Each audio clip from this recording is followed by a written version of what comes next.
tout le monde, aujourd'hui on va parler de Nike et de sa nouvelle campagne Why Do It, qui n'est pas un changement de slogan comme j'ai pu parfois le lire, mais plutôt un renouveau de son message marketing.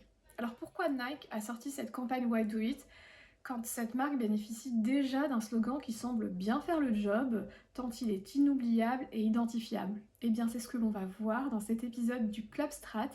Et si cette vidéo vous plaît, je vous incite à la liker, à la partager et à vous abonner à cette page pour d'autres vidéos. Allez, c'est parti, on commence. Alors comme ça, à chaud, il paraît évident que mettre en avant ce mantra Why Do It illustre le désir de Nike de s'inscrire dans une quête de sens. Car on n'est plus sur un simple passage à l'action, mais sur le pourquoi on passe à l'action. Donc on est sur quelque chose de plus profond avec une quête de sens qui est bien alignée à notre époque. Alors, commençons par une petite analyse de la vidéo qui a accompagné ce Why Do It.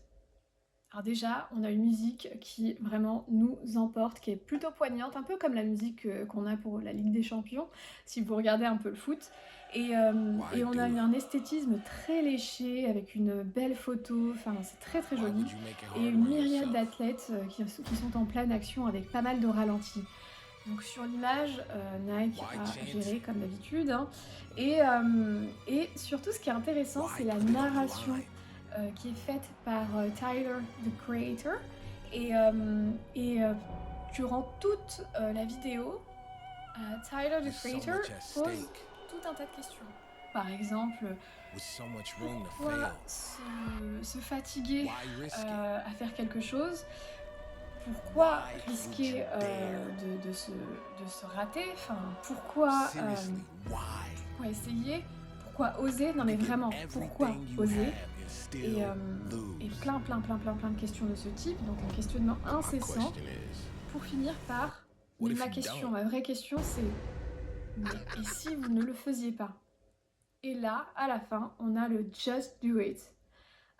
Avec Tyler, the Creator qui rit, avec un rire un peu narquois, limite un peu chétane, hein, le rire. Et on se retrouve avec le slogan qui ne disparaît pas, mais qui est précédé par tout un questionnement pour finir à la conclusion qu'il faut tout de même essayer. Donc là, en fait, on revient à l'essence du message initial qui est Just Do It. Et ça donne un petit peu l'impression que Nike nous dit on peut se poser 3000 questions, mais la finalité c'est qu'on avait raison, et ce depuis longtemps, just do it. Bon, ça c'est un peu la lecture, l'analyse qu'on peut avoir de la vidéo, et qui nous donne pas mal d'infos et d'indices sur les raisons de ce changement, enfin de ce renouveau plutôt, car je le répète, le slogan ne disparaît pas. C'est vraiment un message, le Why Do It, c'est un message qui vient renforcer le slogan initial Just Do It. Bon, en ayant dit tout cela, on n'a toujours pas la raison pour laquelle Nike a choisi d'opérer ce changement là, maintenant. Alors je suis allée à la source, et donc j'ai consulté le communiqué de presse fait par Nike lors de la diffusion de cette nouvelle campagne Why Do It, et leur objectif est très clair dès la lecture du titre, qui est Nike réintroduit le slogan Just Do It à la génération d'aujourd'hui avec la campagne Why Do It. Voilà, il n'y a pas plus clair. L'objectif clairement affiché, c'est de s'adresser à la Gen Z et de les familiariser au slogan historique Just Do It. Et d'ailleurs, pour la petite histoire, si vous ne le savez pas, ce slogan a été créé en 1988 par l'agence Wieden et plus Kennedy, qui se serait inspiré des dernières paroles d'un condamné à mort, Gary Gilmore, qui juste avant de se faire tuer, aurait dit « Let's do it ». Donc voilà pour la petite histoire. Donc si on reprend cette campagne, l'idée ici, c'est que Nike réintroduit Just Do It en prenant en compte les difficultés actuelles vécues par la Gen Z. Et je trouve que c'est une façon plutôt smart de réaffirmer ce message auprès de cette génération. Alors, est-ce que ça a marché ou pas? Il faudrait une petite étude à ce sujet pour voir l'impact que ça a eu sur la Gen Z, évidemment. Bon, en attendant, cette campagne nous a quand même pas mal fascinés, hein, et je me suis demandé pourquoi. Eh bien, je pense que la première raison, c'est parce qu'on est tellement habitué au slogan Just Do It que forcément, entendre un Why Do It, ça suscite notre curiosité et ça nous donne envie d'en savoir plus. Donc c'est une sorte de technique marketing un peu pool où on vous donne un petit peu quelques petites infos et vous allez chercher à savoir mais pourquoi. Donc c'est plutôt intelligent de leur part. Et ça nous fait aussi un petit rappel que Nike est toujours là et ça nous montre un petit peu aussi son importance dans le domaine du sport. Ils l'ont bien illustré dans cette campagne vidéo. La deuxième raison, à mes yeux, c'est la vidéo en elle-même. Avec cette esthétique extrêmement léger, un peu cinématographique, cette musique qui est très powerful, vous voyez, avec des stars athlètes du type LeBron James, par exemple, et des athlètes de tout horizon, où là, on voit que la carte de l'inclusivité est jouée à fond, et narrée de surcroît par une star des réseaux sociaux, Tyler, the Creator. Donc, vous voyez, tous ces éléments rendent cette campagne forcément remarquable et, je pense, mémorable. Alors, moi, je me suis quand même demandé, mais pourquoi cette campagne là maintenant? Là aussi, il y a plusieurs raisons. La première, qui est un petit peu d'ordre logistique, le 4 septembre, ça coïncide avec le début de beaucoup de saisons sportives aux USA. Donc ça, c'est la première raison. Mais la raison la plus importante, c'est que depuis quelques années, Nike a vu ses ventes et sa brand value baisser face à des concurrents historiques comme Adidas et aussi face à des jeunes marques qui attirent la Gen Z.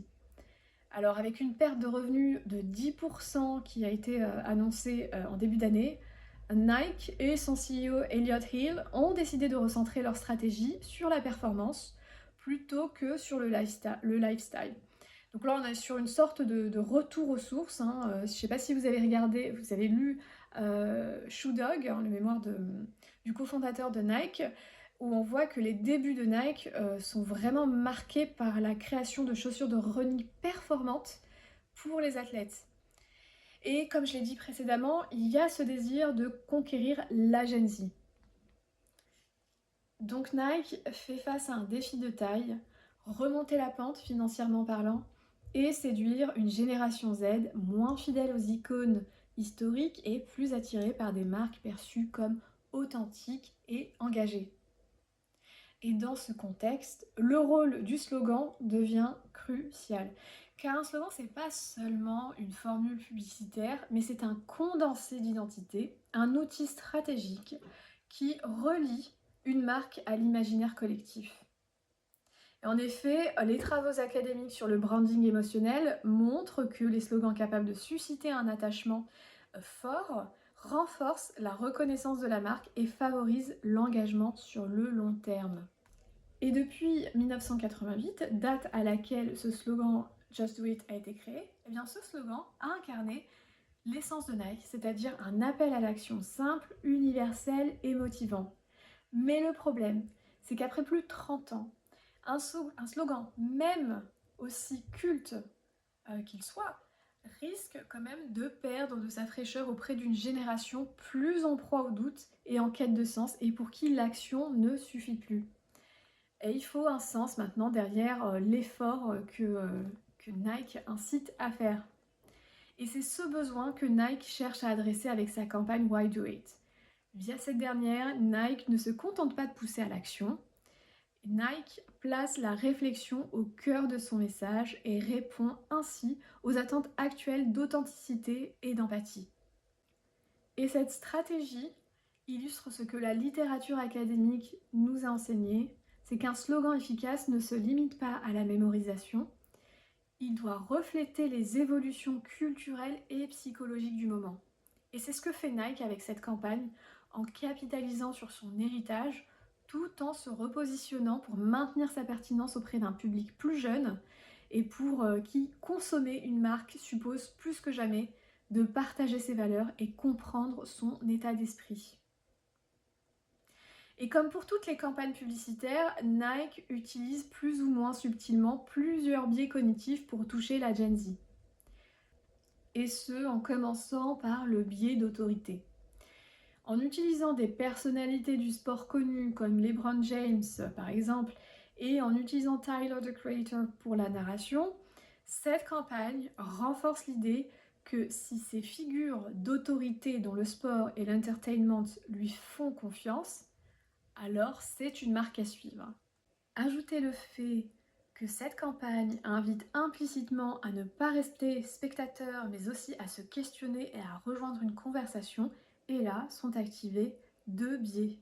Le biais d'autoréférence, biais selon lequel les individus traitent et mémorisent mieux les infos perçues comme directement liées à eux-mêmes, et ce biais rend le message plus engageant et plus personnel, car chaque spectateur est invité à réfléchir à ce que signifie pour lui Why Do It. Et en parallèle, la campagne mobilise le biais de narration personnelle. En fait, en incitant chacun à se raconter une histoire dans laquelle la marque devient un catalyseur de ses propres ambitions et expériences, Nike ne vend pas seulement un produit, mais propose un miroir où chaque consommateur peut projeter ses propres objectifs et motivations. Donc à mon humble avis, chapeau à Nike qui a créé une campagne plutôt réussie en termes d'image, mais le futur nous dira si les ventes suivront. Et pour finir, voici 5 leçons que l'on peut tirer de cette campagne. La première qui semble une évidence pour tout marketeur qui se respecte, c'est connaître sa cible. Parce que connaître profondément sa cible, c'est-à-dire ses attentes, ses peurs, ses envies, eh bien ça permet de créer un message qui résonne.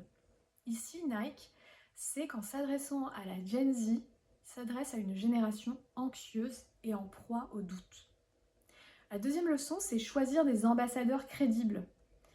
Choisir un ambassadeur qui ressemble, qui représente vraiment votre message peut amplifier la crédibilité et l'engagement. Ici, en choisissant Tyler, the Creator, qui incarne la créativité, l'indépendance, et LeBron James, entre autres, qui incarne la performance et le dépassement de soi, Nike donne une dimension authentique et introspective à son message. La troisième leçon, c'est le pouvoir d'un slogan revisité.